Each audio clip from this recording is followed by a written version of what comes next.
inihanda ko lang muna si mama. Hindi na.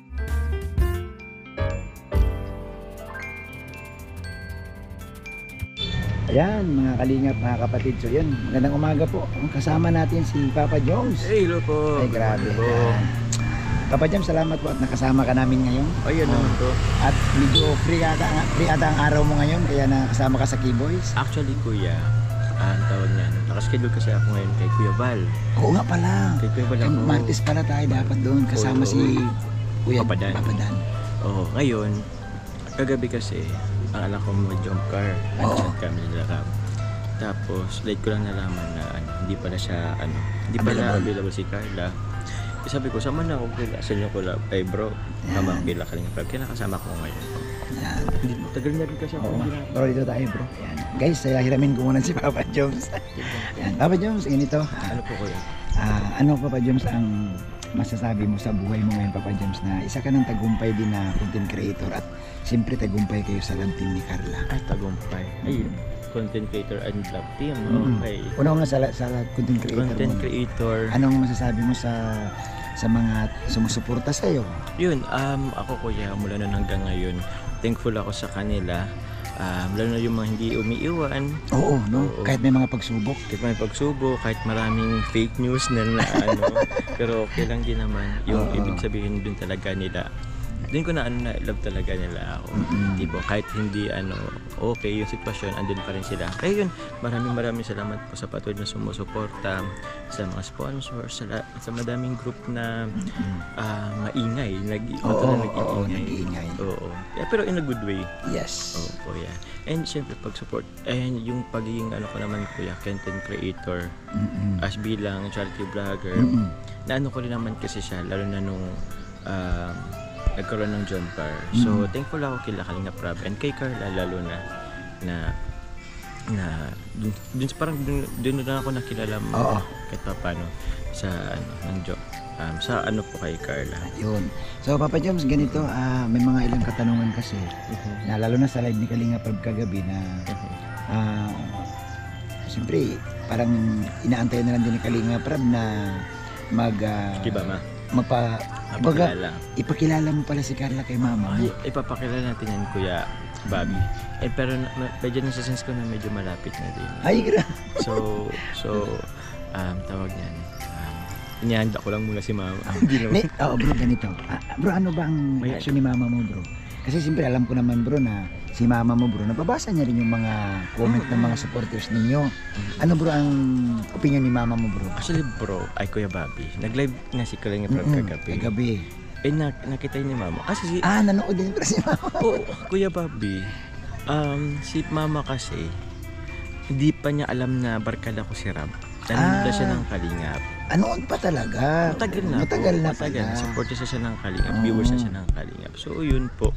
And yun, napanood niya nga yun. Sa GC namin, syempre may GC kami mga pamilya, mga ganun. So, nasend yung video na yun. So, yun, tuwa naman kaso, parang hindi pala siya parang hindi man siya totally ready. Hindi bro, alam mo bro, ang mga nanay natin, normal po ganun may sinasabi nila na parang nahiya sila, pero deep inside, masaya yan sila.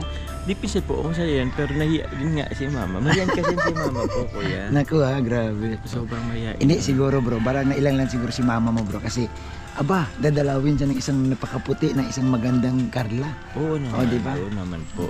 Pero ikaw bro, siyempre bro, proud ka din naman. Alam ko naman bro, proud ka kasi kita mo naman ang beauty ni Carla Brad. Ayun naman po, kuya. Sobrang kinis ng balat. Sobrang, tsaka hindi lang yun yung sa physical ni Carla. Mabit rin kasi si Carla. And family-oriented. Kaya feeling ko magkakasundo naman sila mama. Tapos si Carla. Naman kuya, matagal naman ang po si mama kay Carla. Bro, yung bang, kasi napanood ko yung first vlog na kasama kayong kumain, nagpasalubong ka ng dinuguan, yung pinagpalit mo sa puto. Naalala mo yun? Oo naman kuya, pinakaunang yun. Hindi ko pa yata hindi ka pa namin nakakasama. Wala pa ako bro, naka-equable pa ako noon. Pero, pinanood ko yung wala ka naman pambayad sa puto, pagbalik ka ng dinuguan. Tapos may pasan-pasan kang bigas bro, tapos napawis ka.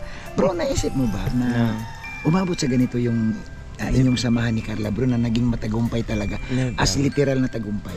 Never kuya, as in never. Ganun. Parang ito nga nangyayari sa amin ngayon is parang bonus na lang siya. Oo, no? Kasi dati, paano ba? Before kasi mag-jump car, di ba, may parang love team Oo.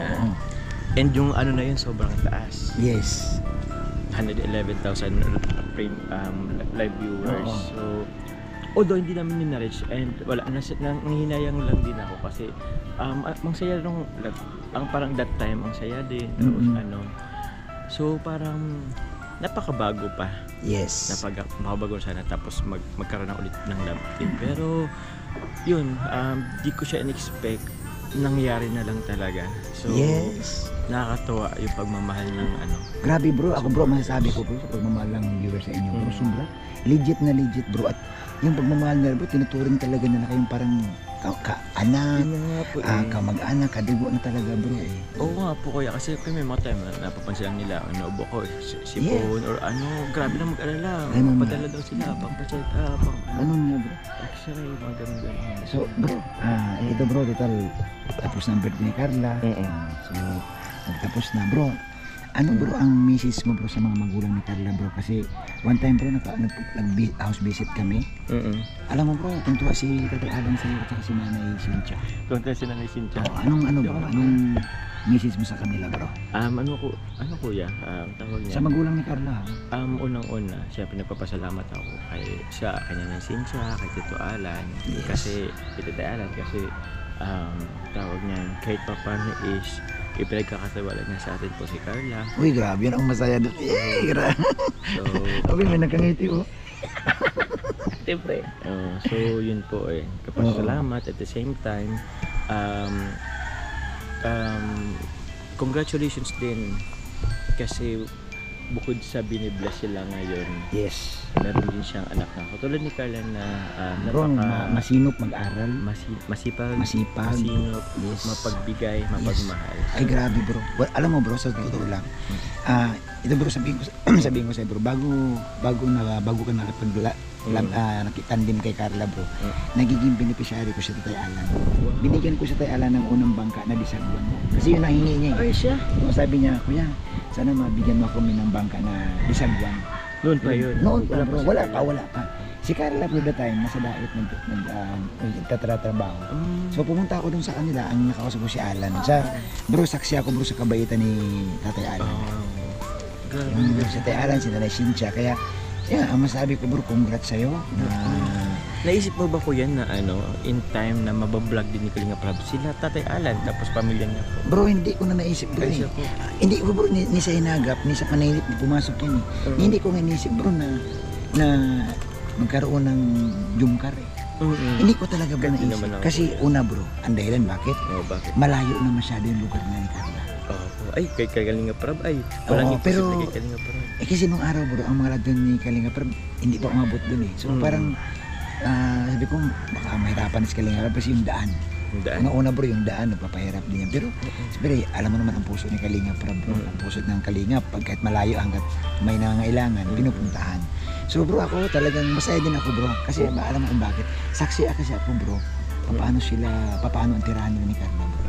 At totoo bro. Ang liit ng bahay nila bro, tapos sa tabing dagat, at saka ano bro, ang trabaho ni Tatay Alan bro, pangisda lang talaga. Pangisda lang din talaga. Nano ko din naman yun po yan. Lalo ng mga una. Tapos yung maliit pala yung bahay nila.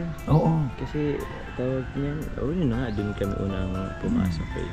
So ang late talaga. So kaya alam mo bro, ako masaya din no, sa Jumcar kasi di ko naman inisip bro na mag-successful ang Jumcar ng ganyan ka-success kaya eh. Nga eh. Sobrang successful na po yan. Hindi ko na, yung sabi ko nga po tulad kanina, yung nangyari sa amin ngayon parang bonus na lang yan. Oo. So yun. Alam mo bro, naniniwala ako bro sa destiny. Destiny talaga bro na ganit. Kumbaga hindi man natin alam, pero sa Lord nakakaalam na ganitong taon, ganitong buwan, aangat ang samahan niyo ni Carla. Oo, pwedeng ganun po. So parang si God na tayo ang pumanong para. So bro, last na lang bro, message mo bro kay Agum. Kay Agum, uy, bro, bigyan mo siya ng message bro na panghawakan niya talaga bro, nandyan ka palagi. Yun naman, nabanggit ko naman sa kanya po yan na tawag niyan. andyan sila kanina pa. Pero andyan na yun. Andito lang ako every time. Na Chat kailangan lang. na. Ay, chat one call away? One call away. Malapit lang din naman na. Lalo na ngayon, malapit naman na ngayon. Daital naman siya. So yun kuya. Yun, sana patuloy lang ang pagiging matatag natin. Wag kang basta-basta maniwala sa mga fake Yun. news. Ayan bro, i-remind mo siya bro na huwag niya masyadong pansinin yung mga basher bro. Mga basher, andyan na ang basher. Kahit anong gawin mong tama. Andyan na bro. Andyan na yan. At saka bro yung basher bro, hindi talaga mababago yan. Hindi. Yan at yan na talaga yan. Ganun na talaga. Nag-umpisa yung basher, tapos yung basher. Basher din yan. Yung iba naman kuya, mayroon naman basher sa una pero...